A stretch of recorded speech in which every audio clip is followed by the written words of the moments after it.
বন্ধুরা, আগের দিনের ভিডিওতে আমি আপনাদের দেখিয়েছিলাম যে আমার বাড়ির পুকুরে বেশ কিছু বড় ধরনের ক্ষতি হয়েছিল এবং ভিডিওর সাথে সাথে এও বলে দিয়েছিলাম যে কী এমন পদ্ধতি প্রয়োগ করলে সেই ক্ষতিটা আপনাদের হবে না। তো সেই ভিডিও যদি তোমরা দেখতে চাও তাহলে সেই ভিডিওর লিঙ্ক আমার এই ভিডিওর ডেসক্রিপশানে দেওয়া থাকবে, অথবা তোমরা আমার চ্যানেলে গিয়ে ঢুকে দেখতে পারো। আর আজকের ভিডিওতে আপনাদের দেখাবো যে ব্লু জ্যাবরা মাছের আমি ব্রিডিং করিয়েছিলাম সেই মাছের বাচ্চা ঠিক কতটা বড় হয়ে গেল, আর সেই মাছের বাচ্চা ফিল্টার নেট থেকে আমি কেমনভাবে কালো নেটে সরালাম। তো সকালবেলা চলে এসেছি বন্ধুরা পুকুরে, এসে পুকুরে নেমে পড়েছি। এবার আস্তে আস্তে আমি যাচ্ছি যে ফিল্টার নেটে ব্লু জ্যাবরা মাছের বাচ্চা আছে সেইখানে। তো নেটটার কাছে চলে এসেছি আমি বন্ধুরা। এখন জলটা একটু ফ্যাকাশে হয়ে আছে, সেই জন্য মাছগুলো তো দেখতে পাচ্ছেন না, কিন্তু একটু বাদে কিন্তু আপনারা দেখতে পাবেন যে একসঙ্গে কত মাছ এক জায়গায় আছে। তো দেখো নেটটার আমি একদিকটা আস্তে করে ফোনটা নামিয়ে দেখাচ্ছি, জলগুলো এখনও নাড়ায়নি, তাও দেখো মাছ কিন্তু এখানটা গিজ গিজ করছে।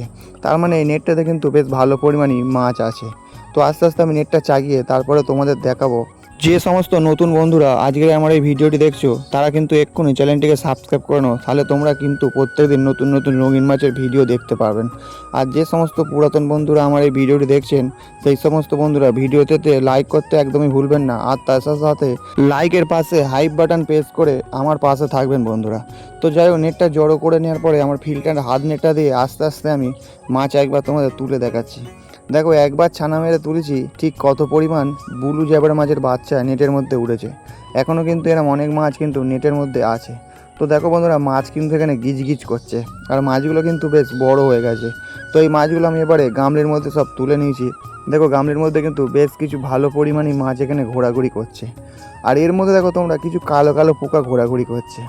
এই পোকাগুলোই হলো সবচেয়ে শয়তান পোকা।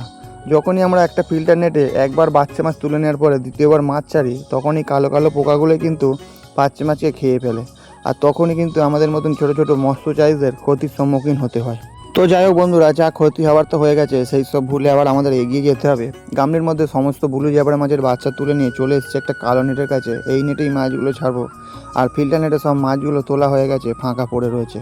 এবারে গামলিটা আমি আস্তে আস্তে নেটের মধ্যে ঢুকিয়ে নিয়ে মাছগুলো আমি খুব সাবধানের সাথে ছাড়বো। আর তোমরা এবারে বুঝতে পারবে যে ঠিক কত পরিমাণ বাচ্চা কিন্তু এই নেটটাতে ছিল। দেখো যেই গামলিটা নিচু করেছি, বাচ্চা মাছ কিন্তু গিজ গিজ করছে আর মাছগুলো হু করে বেরিয়ে যাচ্ছে। তার মানে এখানে বুঝতে পারছো বেশ ভালো পরিমাণে কিন্তু ব্লু জ্যাবরা মাছের বাচ্চা এই নেটটার মধ্যে ছিল।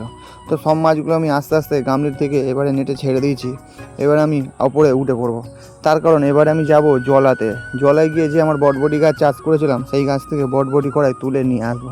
তো দেখো বন্ধুরা, মাছগুলো ছেড়ে দেওয়ার পরে ওরা কিন্তু নেটের মধ্যে এবার ঘোরাঘুরি করছে। তো যাই ওপরে উঠে চলে এসেছি আমি জলার মধ্যে। এবারে এই যে গাছে বটবটি তোমরা দেখতে পাচ্ছ, এইগুলো আমি এক করে তুলবো। তার কারণ বেশ কিছু বটবটি একটু বড় বড় হয়ে গেছে, আবার এগুলো রেখে দিলে কদিনের মধ্যে পেকে যাবে। তো বটবটি করায় তোলা হয়ে গেছে, এবার আমি বাড়ি চলে যাব। তো বন্ধুরা, আজকের ভিডিও এই পর্যন্তই। আবার দেখা হচ্ছে আগামীকাল অন্য কোনো রঙিন মাছের ভিডিও নিয়ে।